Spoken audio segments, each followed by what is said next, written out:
Tar, Iya Mas Tar. kamu dulu SMA di Don Bosco tahun berapa? Tahun 2015 kalau tidak hilang ingatan saya. Waktu itu kan di Don Bosco, kan belum terpikirkan mau seminari ya. Iya. Kapan mulai tertarik jadi amal seminari? Ketika lihat Romo makan enak. Coba lihat makanannya. Romo makannya dari mana? Hah? Dari mana makanan enak itu Romo itu? Dari rumah. Jadi nanti lagunya bukanlah Tuhanlah gembalaku, jadi umatlah Piringanku. piringanku. Nah, ini fakta ya, namanya Romo-Romo itu memang makan dari kebaikan umat Allah. Tapi disadari tidak setiap pemberian itu dari kelimpahan. Iya. Tidak jarang bahkan sering kita sebagai imam itu menerima pemberian umat itu dari kekurangan. Bukan kelimpahan karena duitnya banyak, tetapi dari kekurangan memang. Oh, untuk Romo saya karena saya mencintai Romo, menghormati Romo, kemudian ngasih makan. Tetapi waktu itu Wan Frater melihat itu sebagai makanan enak gitu ya, itu. Tapi ya nggak apa-apa, kemudian dimurnikan ya kan, tinggal di Meratus, dulu angkat telepon, bos pingin steak, bos pingin ini, langsung ngantar ya. Sekarang nggak bisa ya, ketika ditinggal di daerah tertentu harus bisa makan kadal, makan anak kodok, kecebong, belalang, biawak, terenggiling ya, bahkan monyet pun dimakan ya. Iya pasti. Ya, dalam arti bahwa di dalam kitab suci kan dikatakan makan dan minum dari apa orang yang diberikan. Kalau Frater waktu ketika jadi imam tinggal di kota ya bisalah makanan kelas atas. Tapi ketika di daerah tertentu yang mungkin di sana nggak ada Pizza Hut, nggak ada steak, adanya wadi, ada mande, adanya bekasam, makanlah, nikmati bersama umat. Kalau umat saja bisa makan seperti itu, masa kita nggak bisa makan seperti itu? Coba lihat kalau kita itu sampai di pedalaman sana, ada orang jual paman-paman sayur, orang jual paman-paman pentol. Lihat kendaraan yang dipakai, bukan pakai mobil double gardang, bukan pakai trail yang super keren. Mereka memakai fasilitas yang biasa-biasa saja tapi mampu menembus ujung-ujung dunia. Perhatikan baik-baik. Juga bagaimana pewartaan kabar gembira itu juga tidak harus fasilitas yang lebih, kalau ada disyukuri. Sampai Tuhan bilang, kalau kamu pergi jangan membawa bekal, bawa tongkat, baju nggak boleh double. Itu mau mengatakan bahwa percayalah bahwa Tuhan tidak akan menelantarkan kita. Tidak ada alasan untuk keluh kesah. Ya, kalau ada imam yang merasa nggak dicintai oleh umat, itu kesalahan romonya. Ya, umat tuh sangat mencintai, sangat menghormati imamnya. Kalau sampai ada imam itu ditelantarkan oleh umat, itu kesalahan bisa-bisa di pada pastornya, romonya. Lihat saja nanti ya. Itu kata-kata itu saya dengar sekian puluh tahun yang lalu. Ya,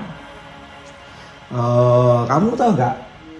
Akhir-akhir lihat ada cerita lucu. Tentang apa tuh? Ada ternyata uskup kita, bapak uskup kita itu menjadi favorit anak muda juga dengan simbol adere dan lucere. Ya, adere et lucere. Nah, suatu ketika kan ada anak-anak muda nih merantau ke Jakarta. Sudah sekian bulan begitu. Mereka sudah ngomongnya pakai bahasa Jakarta, gue, lu, emang kenapa ya gitu. Lu gue. Nah, terus ada si pemuda ini mendekati wanita atau cewek atau gadis, nggak tahu, yang jelas wanita. Tanya, adik namanya siapa? karena wanita ini, perempuan ini begitu terpesona dengan motonya Bapak Uskup, dia ngomong begini. Ketika ditanya adik namanya siapa, jawabnya Adere. Ya, bukan Ardere, tapi jawabnya Adere. Adere. Padahal Ardere ya kan, tapi jawabnya Adere. Tetapi karena wanita ini sudah beberapa bulan di Jakarta, dia sudah lugu loh. Dia dengan sinis ngomong, emang lu siapa? Laki-laki ini ternyata juga terpesona dengan Bapak Uskup. Dia bilang, lu sere. Lu sere. Kalau ketika tanya, namanya adik siapa? Ardere. Dia jawab, lu siapa? Lu sere. Ini kisah-kisah yang pasti bohong ya. Kalau di pesan lu kere. Lah gimana? Lu kere. Ya, itu pasti kita hormati Bapak Uskup yang memberikan sebuah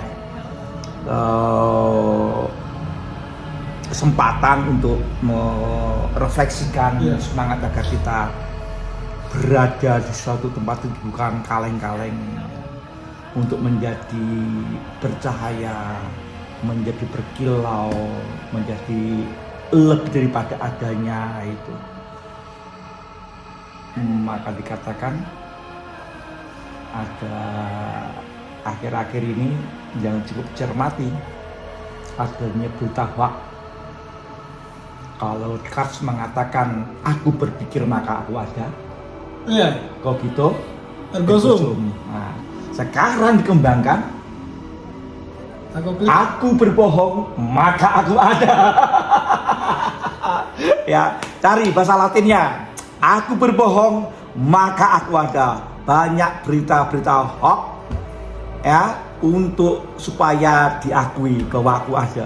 Katakanlah saya dulu ini anaknya pengusaha, makan saya enak-enak, saya punya ini punya itu, waktu kecil saya begini-begini, nggak pernah ngompol, bohong. Atau waktu kecil saya nggak pernah bohong gitu ya. Artinya ketika mengembangkan orang berpikir maka dia ada, oke. Tetapi ketika dia mengembangkan aku berbohong maka aku ada, ini fenomena yang dicermati bersama Frater Mario Senda. Oke. Top Marco top. Sebentar. Apa? Apa perbedaan antara Romo dengan Avatar Eng? Romo itu ya Romo itu pater. Padre. Bapak. Eng ini gundul tapi nggak ada. Oh salah. Apa? Pengendali angin. Kalau Avatar Eng bisa mengendalikan api, kalau Romo bisa berkobar. Aduh. Oke, selamat. Ini podcast yang pertama. Oke.